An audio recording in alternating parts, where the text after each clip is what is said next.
Bonjour, donc voilà, c'est Sandra, encore une fois. Donc là, je suis chez moi, je suis dans mon jardin, pour une fois changer de décor. Et je vous avais promis cette semaine-ci une vidéo organisation sur mon séjour aux États-Unis. Donc voilà, j'ai pris les notes, elles sont là. Donc j'ai 4-5 pages d'informations et je vais vous expliquer étape par étape comment j'ai fait.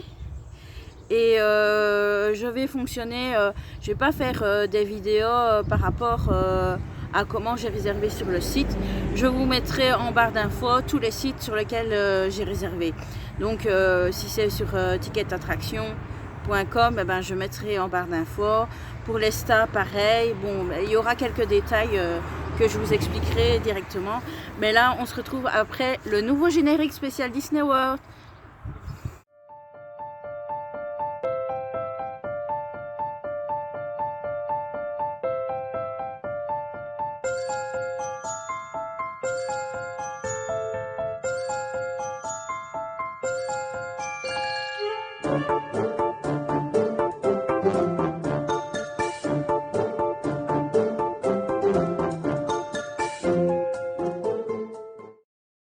Voilà, on va commencer, on va rentrer dans le vif du sujet.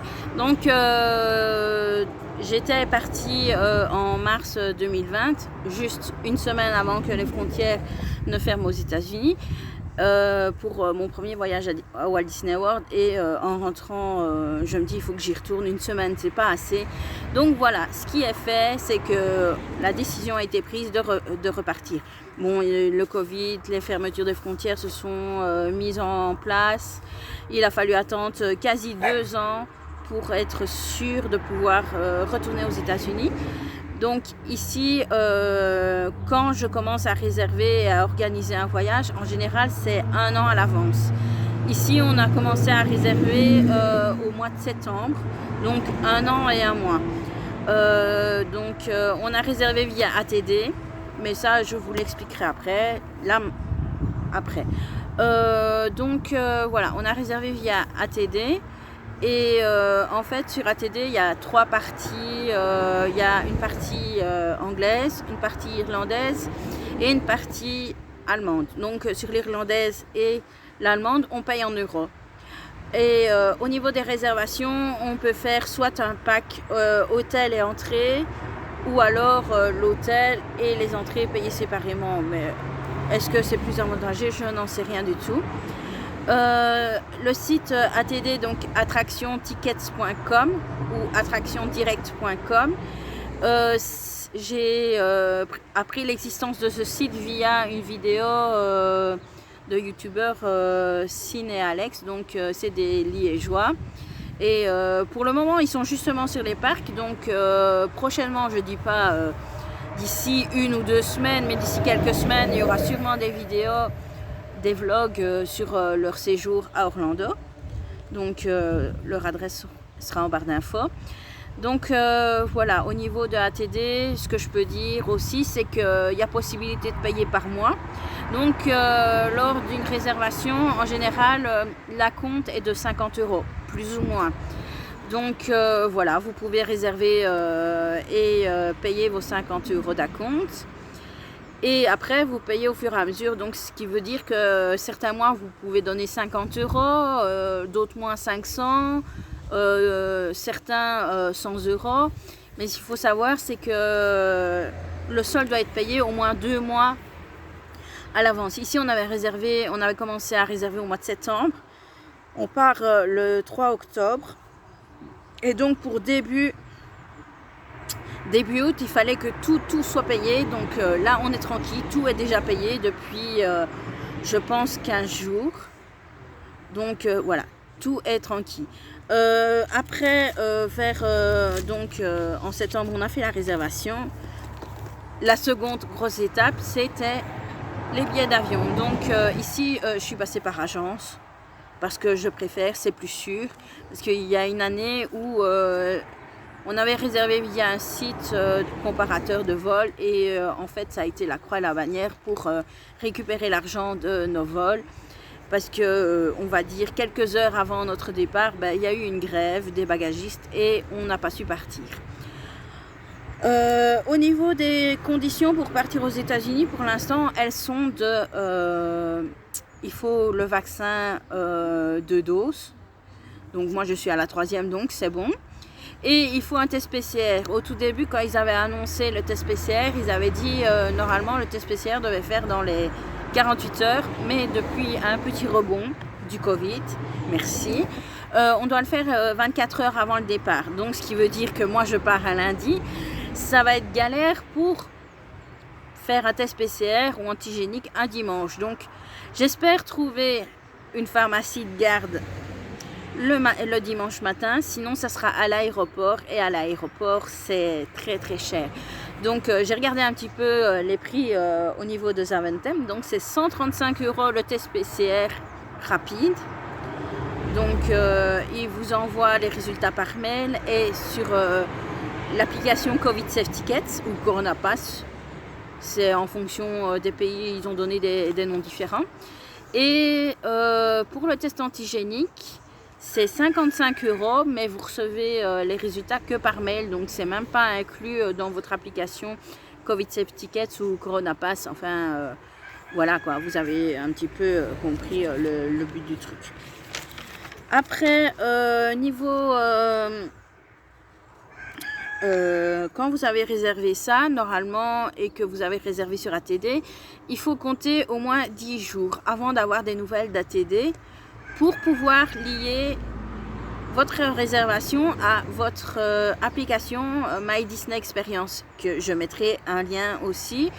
Et là, vous devrez vous créer un profil et relier votre réservation à votre application et votre compte. Donc, et relier aussi les comptes de vos amis. S'ils n'en ont pas, vous en créez un pour eux via votre application à vous. C'est un peu bizarre, mais je pense que vous trouverez plus d'explications là-dessus sur d'autres sites, parce que moi, l'application, c'était un petit peu la croix à la bannière. Donc, voilà. Au niveau de ce que j'ai eu comme réduction, moi, par rapport à mon pack, donc sur ATD, vous avez toujours le Memory Maker, c'est l'équivalent du PhotoPass à Disneyland Paris. Et là, vous avez photos et vidéos dans les attractions. Ce qui avait été compris aussi, c'est on avait une carte cadeau de 200 $ par chambre. C'est dommage, mais bon, c'est comme ça. Et alors, un Magic Band de Galaxy Edge. Moi, personnellement, je pense pas que je vais utiliser celui-là, parce que je suis pas une grande fan de Star Wars et limite, ça me dérange un peu de porter ça. Mais bon, chacun ses goûts, je critique pas. J'ai mon vieux de Roxy Rocky, s'il fonctionne, ça sera parfait. Sinon, ça sera via téléphone ou carte. Ou j'achèterai un Magic Band sur place. Donc, ça j'avais expliqué. Ça aussi, billet d'avion c'est fait. Pour les tickets supplémentaires, donc on a prévu d'aller à Universal et à SeaWorld. Donc soit vous avez la possibilité de réserver via les sites du parc, mais bon, encore une fois, c'est payer prix plein pot tout de suite. Donc je suis allée sur ATD, mais ATD partie allemande, et là j'ai réservé mes entrées pour SeaWorld. Donc SeaWorld m'a coûté 88 $. Pour SeaWorld, il m'avait dit faut attendre que les tickets soient préparés, et chic, et tchac, enfin bref. J'ai attendu quasi une semaine, toujours pas de ticket à télécharger, et après une semaine, je me demandais quoi. Donc je leur ai envoyé un mail. 2 heures après, je dis bien 2 heures après, j'ai reçu une réponse avec mon ticket téléchargeable sur le site. Donc si vous avez quoi que ce soit comme problème, je vous invite à les contacter par mail, ou plus urgent par téléphone. Moi par mail ça m'arrange bien parce que je ne parle pas anglais, donc voilà, par mail, petit traducteur, ça marche très bien. Sinon pour Universal on a fait pareil, vu que en même temps le budget n'est pas le même que SeaWorld, donc SeaWorld c'était 88 $. Universal on était pour 2 parcs un jour, on était à 199 € d'entrée. Donc ça m'a bien fait plaisir de savoir payer en acompte. Donc on a payé un acompte et quelques semaines après j'ai payé le solde. Et là, quand j'ai payé le solde, à la seconde, j'avais les tickets à télécharger. Pour Disney, en fait, j'ai payé le solde plus ou moins en même temps que Universal. Et là, eh ben, ils mettent un délai. Et bon, j'avais payé ça plus ou moins mi-mai. Et là, ils me donnent une échéance pour le 5 juin. Tous mes tickets seront OK. Donc, le chèque pour les 200 $, le bon pour les Galaxy Edge et la réservation hôtel et entrée. Alors après, quand vous avez fait tout ça, n'oubliez absolument pas de réserver vos parcs qui est réservable sur l'application My Disney Experience. Je vous dis, c'est très important de le faire parce qu'en fait, si y a un nombre de personnes dans le parc, vous ne rentrez pas si c'est pas réservé. Donc voilà, c'est dans votre intérêt de réserver. Par contre, avec le Hopper, donc à partir de 14 h, vous pouvez changer de parc, aller d'un parc à l'autre. Si par exemple vous voulez aller faire une attraction ou alors si vous avez un restaurant à faire et que vous l'avez choisi un autre dans l'après-midi, bon bah c'est plus que pratique le Hopper. Donc voilà. Au niveau des papiers administratifs pour rentrer aux États-Unis, ben, normalement on ne fait pas ça un an à l'avance, on peut le faire, je sais pas moi, une semaine, 15 jours à l'avance. Moi je l'ai déjà fait pour être sûr. C'est l'ESTA. L'ESTA, il faut faire attention parce qu'il y a plusieurs sites où on peut le faire, mais les prix sont énormes, quoi. Donc moi, je vous mettrai en barre d'infos le site officiel et là, l'ESTA est à 14 $. Et sur l'ESTA, qu'est-ce qu'on va vous demander? Ben, je vais vous dire ça tout de suite. Donc, on va vous demander de faire d'abord une photo de votre passeport. La photo, justement, où il y a votre tête et les coordonnées de votre passeport. Et ce qu'il faudra surtout faire attention, c'est que les deux petites lignes en dessous de cette page-là soient bien visibles parce que c'est ça qui est le plus important. Donc, faire la photo. Donc moi j'ai mis surprise à plus ou moins 6-7 fois, j'en avais vraiment marre. Et après bon ben c'est compléter les informations au fur et à mesure. Donc la première partie ça sera plutôt vos informations personnelles, donc l'identité sur le passeport, puis alors votre numéro de registre national, est-ce que vous avez des papiers pour une autre nationalité. Après ça sera, ils vont demander le nom de vos parents, donc nom, prénom de votre père, nom, prénom de votre mère. Ils vont aussi vous demander les coordonnées de votre employeur. Donc ici, vous donnez le nom, l'adresse et le numéro de téléphone. Après, si vous avez un contact aux États-Unis, vous devez le donner. Mais bon, si vous n'en avez pas, vous ne saurez pas en inventer un. Donc là, vous mettez inconnu, voilà. Puis sur la page suivante, il vous demande où vous allez loger. Si au moment de compléter l'ESTA, vous ne savez toujours pas où vous allez dormir, ben pareil, vous mettez inconnu, enfin plutôt en anglais, vous mettez inconnu et normalement ça passe parce que la première fois, j'avais pas su rentrer les adresses, donc j'ai mis inconnu et ça a passé. Donc ici, j'ai complété, ça a fonctionné, donc... Donc il vous demande le nom de l'endroit où vous allez loger, l'adresse, le numéro de téléphone.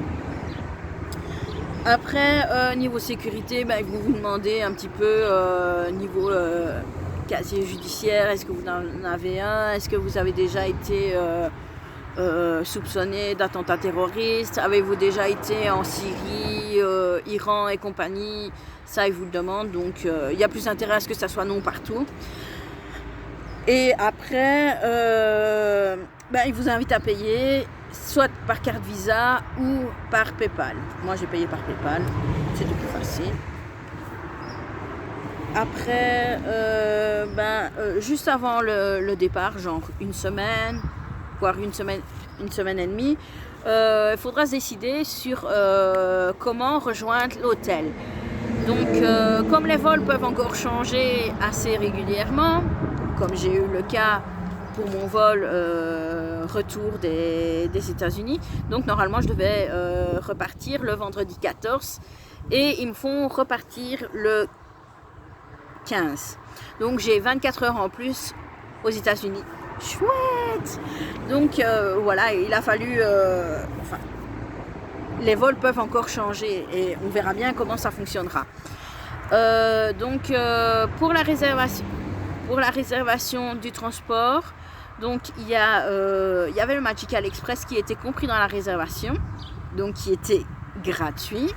Mais depuis septembre, octobre de l'année passée, ce service n'est plus assuré, donc il faut commander via Mears. Je ne sais pas si je le prononce très bien, il y a du vent. Hein. Donc là-dessus, ils vont vous demander le numéro de vol, l'heure où vous arrivez, et donc vous allez réserver, et je pense que ça doit être entre 14 et 15 dollars l'aller par personne. Bien sûr, si vous êtes plusieurs, c'est peut-être plus intéressant de prendre un taxi. Donc voilà, nous on ne fera que pour l'aller parce que pour le retour, comme on a 24 heures de plus et que je ne voulais pas prolonger d'un jour la réservation à Disney, ben, on a réservé un hôtel proche du Florida Mall. Donc notre dernier jour, on va le passer en centre commercial et on va aller chez Box Lunch, chez Hot Topic. Il y a un magasin Vans aussi, donc à mon avis on va dépenser pas mal le dernier jour en essayant de garder de la place absolument pour ce jour-ci. Donc ben voilà, je pense que j'ai été claire.